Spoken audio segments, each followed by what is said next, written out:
باب نمبر 43 زمانے کے حالات سوچنے کے بیان میں اللہ تعالیٰ نے اپنی پاک کتاب میں بہت جگہ تدبر و تفکر کا حکم دیا ہے، چنانچہ فرمایا ہے ان فی خلق السماوات والارض واختلاف اللیل والنہار، یعنی زمین و آسمان کے پیدا کرنے اور رات و دن کے مختلف ہونے میں عقل مندوں کے لیے نشانیاں ہیں، اور فرمایا ہے والذی جعل اللیل والنہار خلفہ، اللہ تعالیٰ نے رات و دن کو ایک دوسرے کے بعد آنے جانے والا بنایا ہے کہ عقل مند اس میں ذکر و شکر کریں۔ کسی نے کیا اچھا کہا ہے، یا رقد اللیل مسرورا بأولہ ان الحوادث قد یترفن اسحارا لا تفرحن بلیل طاب اولہ فرب اخر لیلی اجج النار، اے اول رات کو خوش ہونے والے، زمانے پر اعتبار نہ کر، ممکن ہے صبح ہونے تک ہی کوئی حادثہ پیش آ جائے، اگر تو رات کے اول حصے میں خوش ہوتا ہے تو خوش نہ ہو، شاید کہ رات کے آخری حصے میں مصائب کی آگ بھڑک اٹھے۔ کسی دوسرے نے کہا ہے ان اللیالی للانام مناہل تطوی تنشر دوہن الاعمار فقصارهن مع الہموم طویلا وطوالهن مع السرور قصار، رات و دن مخلوق کے لیے چشمہ ہیں جن پر عمریں آتی جاتی رہتی ہیں، غم کی تھوڑی سی عمر لمبی ہوتی ہے اور خوشی کی لمبی عمر تھوڑی معلوم ہوتی ہے۔ اللہ تعالیٰ نے تفکر و تدبر کرنے والوں کی تعریف کی ہے، چنانچہ فرمایا ہے الذین یذکرون اللہ قیاما وقعودا وعلی جنوبہم ویتفکرون فی خلق السماوات والارض ربنا ما خلقت ھذا باطلا، وہ لوگ اللہ کو اٹھتے بیٹھتے لیٹتے یعنی ہر حالت میں یاد کرتے ہیں اور زمین و آسمان کی پیدائش میں تفکر کرتے ہیں اور کہتے ہیں اے رب ہمارے، تو نے اس کو بے فائدہ نہیں بنایا۔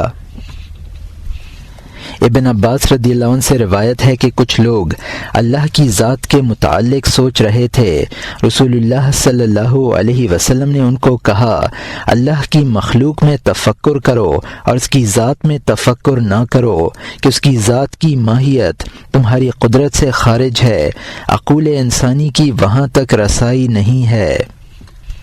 روایت ہے کہ ایک روز رسول اللہ صلی اللہ علیہ وسلم کچھ لوگوں کے پاس سے گزرے جو کچھ سوچ رہے تھے، رسول اللہ صلی اللہ علیہ وسلم نے دریافت کیا تم کیوں کلام نہیں کرتے ہو؟ انہوں نے کہا ہم خدا کی مخلوق میں تفکر کر رہے ہیں۔ آپ صلی اللہ علیہ وسلم نے فرمایا ایسا ہی کرنا چاہیے، اس کی مخلوق میں تفکر کرو، اس کی ذات میں فکر نہ کرو، یاد رکھو کہ اس سے مغرب کی طرف ایک سفید زمین ہے، اس کا نور اس کی سفیدی ہے اور اس کی سفیدی اس کا نور ہے، سورج وہاں 40 روز چلتا رہے، وہاں خدا کی ایک مخلوق ہے جو ایک لحظہ خدا کی نافرمانی نہیں کرتی۔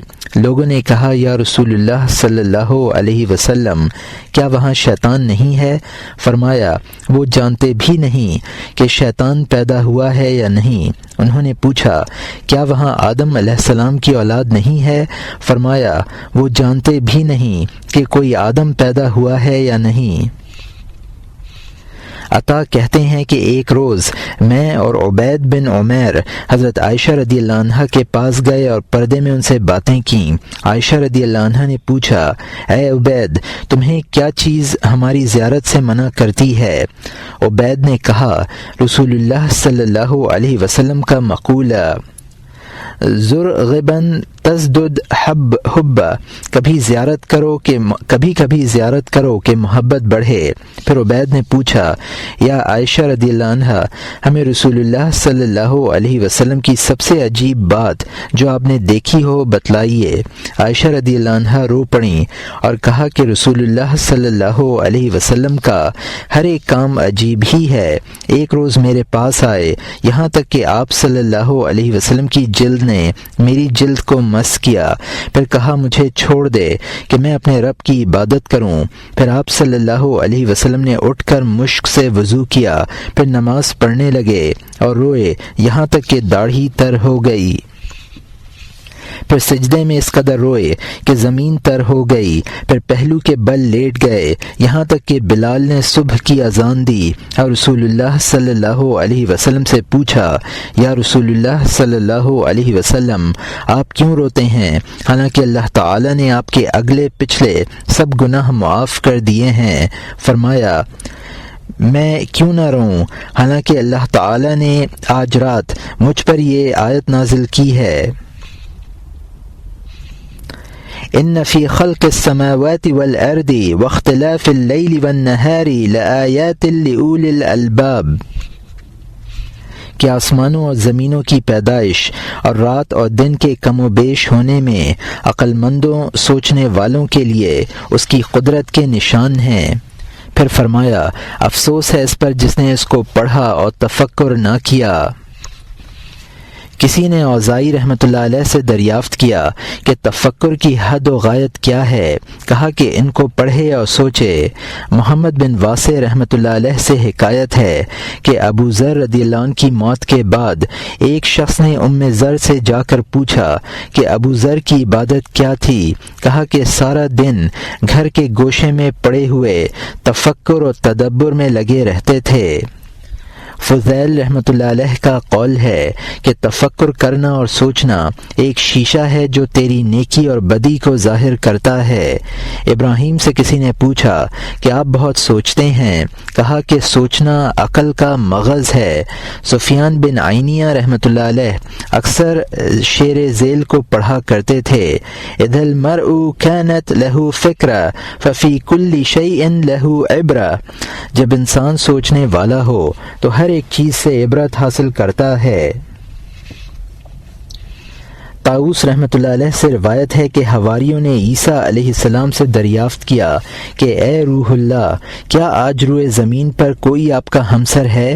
کہا ہاں، جس کا بولنا اللہ کا ذکر ہو اور خاموشی فکر ہو اور دیکھنا عبرت ہو، وہ میرے جیسا ہے۔ حسن رضی اللہ عنہ کا قول ہے کہ جس کی کلام دانائی کی نہ ہو وہ لغو ہے، اور جس کی خاموشی فکر اور سوچ نہ ہو وہ سہو ہے، اور جس کی نظر عبرت کی نہ ہو وہ لہو ہے۔ حسن رضی اللہ عنہ نے کہا کہ آیت ذیل سأصرف عن آیاتی الذین یتکبرون فی الارض بغیر الحق میں پھیرنے سے مراد یہ ہے کہ میں ان کے دلوں کو تفکر اور تدبر سے منع کرتا ہوں۔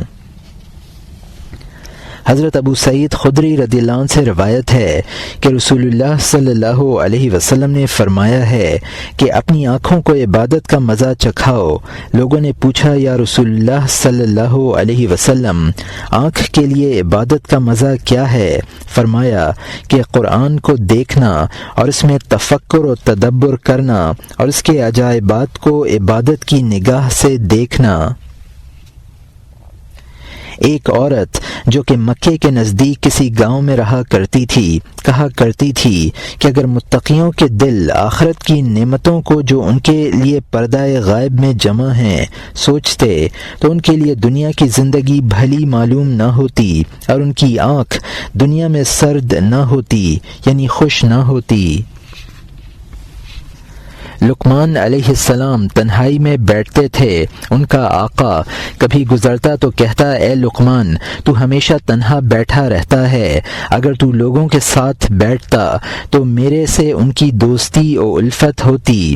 لقمان علیہ السلام جواب دیتے کہ تنہائی میں تفکر و تدبر خوب ہوتا ہے، اور تفکر و تدبر سے جنت کا راستہ کھل جاتا ہے۔ وہب بن منبہ کا قول ہے کہ زیادہ تفکر سے انسان کا علم زیادہ ہوتا ہے اور زیادہ علم سے عمل کی ترغیب پیدا ہوتی ہے۔ عمر بن عبدالعزیز رحمۃ اللہ علیہ کا قول ہے کہ اللہ تعالیٰ کی نعمتوں میں تفکر کرنا افضل عبادت ہے۔ عبداللہ بن مبارک رحمۃ اللہ علیہ نے ایک روز سہل بن علی کو چپ چاپ تفکر کرتے ہوئے دیکھا اور کہا کہ تو کہاں پہنچ گیا ہے؟ جواب دیا کہ صراط مستقیم پر، یعنی تفکر سے صراط مستقیم حاصل ہوتا ہے۔ بشر رحمۃ اللہ علیہ کا قول ہے کہ اگر لوگ اللہ کی عظمت میں تفکر کریں تو کبھی اللہ کی نافرمانی نہ کریں۔ ابن عباس رضی اللہ عنہ کہتے ہیں کہ دل کے ساتھ 2 مختصر رکعتیں ساری رات کی بے توجہ نماز سے بہتر ہیں۔ ایک دفعہ ابو شریح چلتے چلتے بیٹھ گئے اور سر پر چادر ڈال کر رونے لگے۔ انہیں کہا گیا کہ آپ کو کیا چیز رلاتی ہے؟ کہا کہ میں اپنی عمر کے گزر جانے اور عملوں کے نہ ہونے اور موت کے نزدیک آنے کو سوچ رہا ہوں۔ ابو سلمان رحمۃ اللہ علیہ نے کہا ہے کہ آنکھوں کو رونے اور دلوں کو سوچنے کا عادی بناؤ۔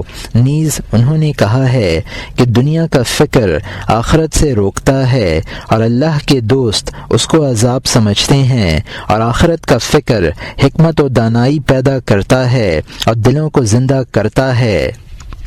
حاتم نے کہا ہے کہ عبرت سے علم بڑھتا ہے اور ذکر سے محبت زیادہ ہوتی ہے اور تفکر سے خوف الہی زیادہ ہوتا ہے۔ ابن عباس رضی اللہ عنہ کا قول ہے کہ نیک کاموں میں تفکر کرنا ان پر عمل کرنے پر آمادہ کرتا ہے اور گناہوں پر نادم ہونا ان کے چھوڑنے پر تیار کرتا ہے۔ روایت ہے کہ اللہ تعالیٰ نے اپنی کسی کتاب میں کہا ہے کہ میں حکیم و دانا کی کلام و زبانی جمع و خرچ قبول نہیں کرتا، بلکہ اس کی نیت و ارادے کو دیکھتا ہوں۔ جب اس کا ارادہ اور اس کی ہمت میرے لیے ہوتی ہے تو اس کی خاموشی کو تفکر خیال کرتا ہوں اور اس کے کلام کو تعریف سمجھتا ہوں، اگرچہ کلام نہ کرے۔ حضرت حسن رضی اللہ عنہ نے کہا ہے کہ عقل مند ہمیشہ ذکر و فکر میں مشغول رہتے ہیں یہاں تک کہ ان کے دل بولنے لگتے ہیں، پھر وہ حکمت کی باتیں بولتے ہیں۔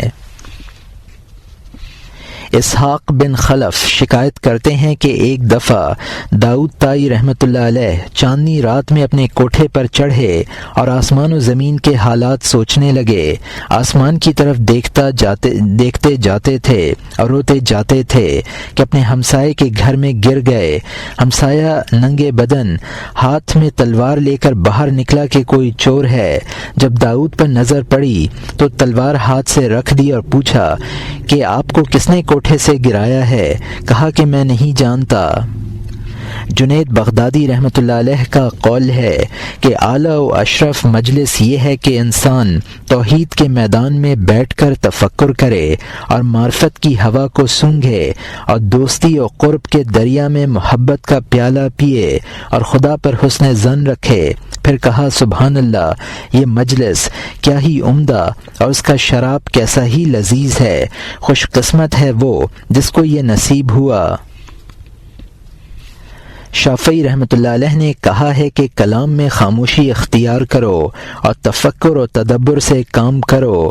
نیز فرمایا ہے کہ کاروبار میں بخوبی غور کرنا نقصان اور دھوکے سے بچاتا ہے، اور عقل و تدبیر سے کام لینا ندامت و خسارت سے بچاتا ہے، اور تفکر و تدبر عقل مندی و دانائی کو ظاہر کرتے ہیں، اور عقل مندوں سے مشورہ لینا دل کی طاقت اور عقل کی قوت کو بڑھاتا ہے۔